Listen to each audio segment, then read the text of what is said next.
ಕರ್ನಾಟಕದ ಜೈಲುಗಳು ಭಯೋತ್ಪಾದಕರಿಗೆ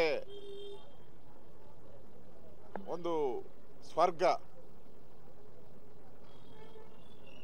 5 ಸ್ಟಾರ್ ಹೋಟ್ಲುಗಳಲ್ಲಿ ಏನು ಫೆಸಿಲಿಟಿ ಸಿಗುತ್ತೋ ಅದಕ್ಕಿಂತ ಹೆಚ್ಚಿನ ಫೆಸಿಲಿಟಿಯನ್ನು ಈ ಜೈಲುಗಳಲ್ಲಿ ಈ ಕಾಂಗ್ರೆಸ್ ಸರ್ಕಾರ ಓಲೈಕೆ ಭಯೋತ್ಪಾದರ ಓಲೈಕೆ ಮಾಡ್ತಾ ಇರುವಂಥ ಕಾಂಗ್ರೆಸ್ ಸರ್ಕಾರ.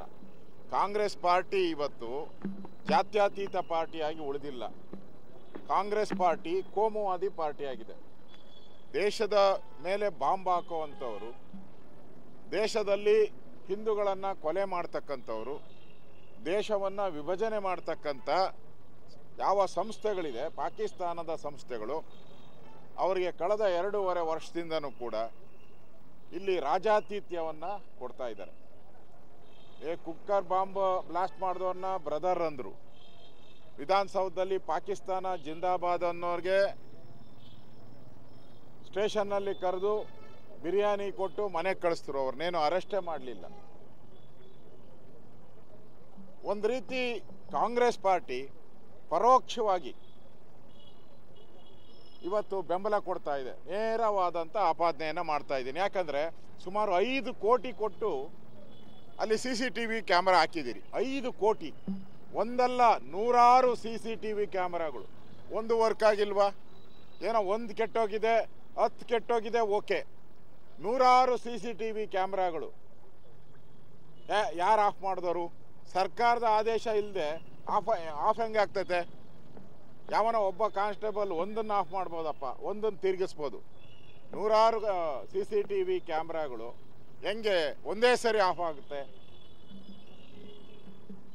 ಇವರ ಇಂಟೆಲಿಜೆನ್ಸಿ, ಕಾಂಗ್ರೆಸ್ ಸರ್ಕಾರದ ಬಂದ ಮೇಲೆ ಇಂಟೆಲಿಜೆನ್ಸಿ ಅಂತೂ ಸತ್ತು ನೆಲ ಕಚ್ಚಿಬಿಟ್ಟಿದೆ. ಅದು ಇಂಟೆಲಿಜೆನ್ಸಿ ರಾಜ್ಯದಲ್ಲಿ ಇಲ್ಲೇ ಇಲ್ಲ, ಸತ್ತೋಗ್ಬಿಟ್ಟಿದೆ. ಅದರ ಅಧಿಕಾರಿಗಳು ಪೂರ್ತಿ ಗುಲಾಮ್ಗಿರಿ ಮಾಡ್ತಾ ಇದ್ದಾರೆ, ಕಾಂಗ್ರೆಸ್ಸಿನ ಗುಲಾಮ್ಗಿರಿ ಮಾಡ್ತಾ ಇದ್ದಾರೆ. ಗೊತ್ತಾಗಲ್ಲ ಇವರಿಗೆ.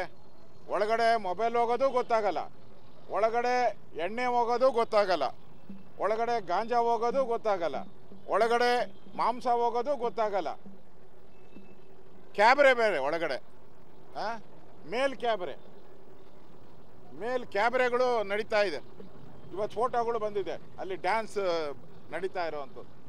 ಡ್ಯಾನ್ಸ್ ನಡೀತೈತೆ, ಎಣ್ಣೆ ಸಿಗ್ತೈತೆ, ಅಫೀಮ್ ಸಿಗುತ್ತೆ, ಗಾಂಜಾ ಸಿಗುತ್ತೆ, ಬಿರಿಯಾನಿ ಸಿಗುತ್ತೆ.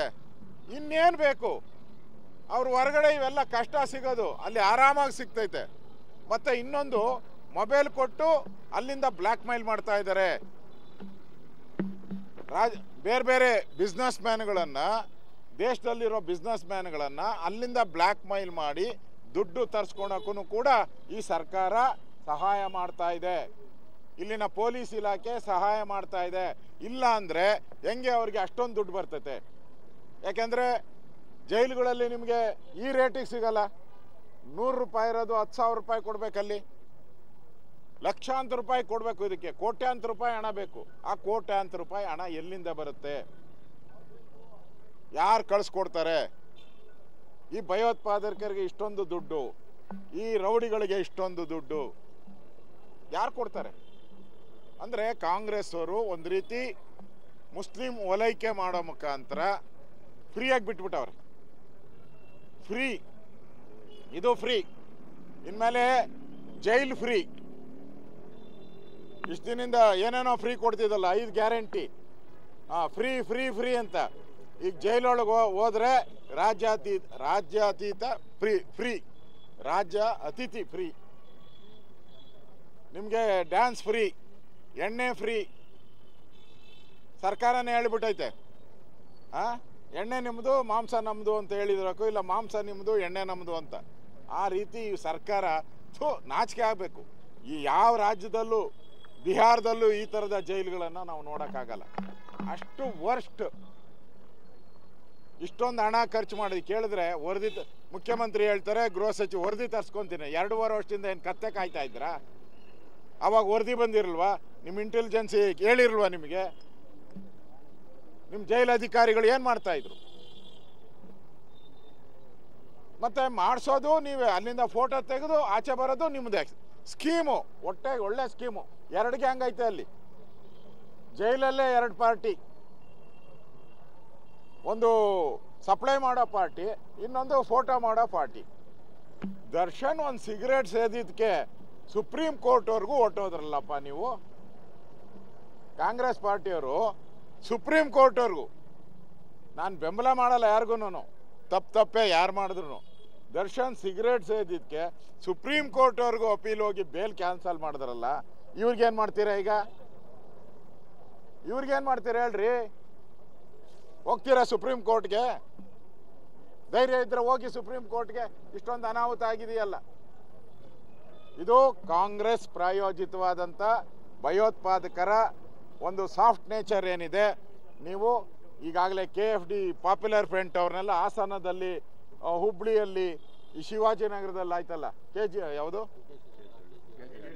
KJ ಹಳ್ಳಿ, DJ ಹಳ್ಳಿ, ಇವ್ರನ್ನೆಲ್ಲ ಬಿಟ್ಬಿಟ್ಟು ಇವರೆಲ್ಲ ಈಗ ಸಪ್ಲೈ ಗ್ಯಾಂಗು, ಇವ್ರದ್ದೇ ಏಜೆನ್ಸಿ ಇದೆ. ಇವ್ರನ್ನೇನು ಬಿಟ್ಟಿದ್ದಾರೆ ಅಂದರೆ, ನೀವು ಜೈಲೊಳಗಡೆ ಭಯೋತ್ಪಾದಕರಿಗೆ ಸಪ್ಲೈ ಮಾಡಿ ಅಂತ ಕಾಂಗ್ರೆಸ್ ಅವರೇ ಬಿಟ್ಟಿರೋದು. ಇಲ್ಲಾಂದ್ರೆ ಕೇಸ್ ವಾಪಸ್ ಇದ್ರು. ನನಗನ್ಸುತ್ತೆ ಕರ್ನಾಟಕದಲ್ಲಿ ಈ ಲಾ ಆ್ಯಂಡ್ ಆರ್ಡ್ರು ಸತ್ತೋಗ್ಬಿಟ್ಟಿದೆ. ಕೇಳೋರು ಯಾರೂ ಇಲ್ಲ.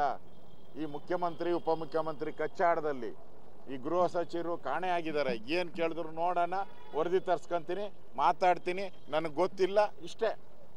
ಈ ಸರ್ಕಾರ ನೆಗೆದು ಬಿದ್ದೋಗಿದೆ. ಇವತ್ತು ರಾಜ್ಯದಲ್ಲಿ ನೆಗೆದು ಬಿದ್ದಿರೋ ಸರ್ಕಾರ. ಶವಯಾತ್ರೆ ನಡೀತಾ ಇದೆ. ಆ ಶವಕ್ಕೆ ಹಿಂದೆ ಯಾರು ಮುಂದೆ ಯಾರು ಹೊರಕ್ಕೆ? DK ಶಿವಕುಮಾರ್ ಮುಂದೆ ಹೊರಬೇಕಾ, ಸಿದ್ದರಾಮಯ್ಯ ಮುಂದೆ ಹೊರಬೇಕಾ? ಅಷ್ಟೇ ಇವತ್ತು ಚರ್ಚೆ ನಡೀತಾ ಇರೋದು. ಸತ್ತಿರೋ ಹೆಣ ಇವತ್ತು ಕರ್ನಾಟಕದಲ್ಲಿರೋ ಸರ್ಕಾರ, ಸತ್ತಿರೋ ಹೆಣ ಕಾಂಗ್ರೆಸ್ ಸರ್ಕಾರ. ಇವರಿಬ್ಬರು ಕಿತ್ತಾಡ್ತಾ ಇರೋದು. ಹೆಣಕ್ಕೆ ಮುಂದೆ ಹೊರಬೇಕಾ, ಹೆಗಲು ಕೊಡಬೇಕಾ, ಹಿಂದೆ ಕೊಡಬೇಕಾ? ಅಷ್ಟೇ ಇವರಿಬ್ಬರು ಕಿತ್ತಾಟ. ಅಷ್ಟು ಬಿಟ್ಟರೆ ಏನೂ ಇಲ್ಲ. ಇವತ್ತು ವರ್ಸ್ಟ್, ಇತಿಹಾಸದಲ್ಲಿ ಇಂಥ ವರ್ಸ್ಟ್ ಸರ್ಕಾರವನ್ನು ನೋಡೋಕ್ಕೆ ಸಾಧ್ಯ ಇಲ್ಲ. ಇದೊಂದು ಪಾಪಿಗಳ ಸರ್ಕಾರ. ಈ ಸರ್ಕಾರಕ್ಕೆ ಜನಗಳೇ ಮೋಕ್ಷ ಕೊಡ್ತಾರೆ ಆದಷ್ಟು ಶೀಘ್ರವಾಗಿ.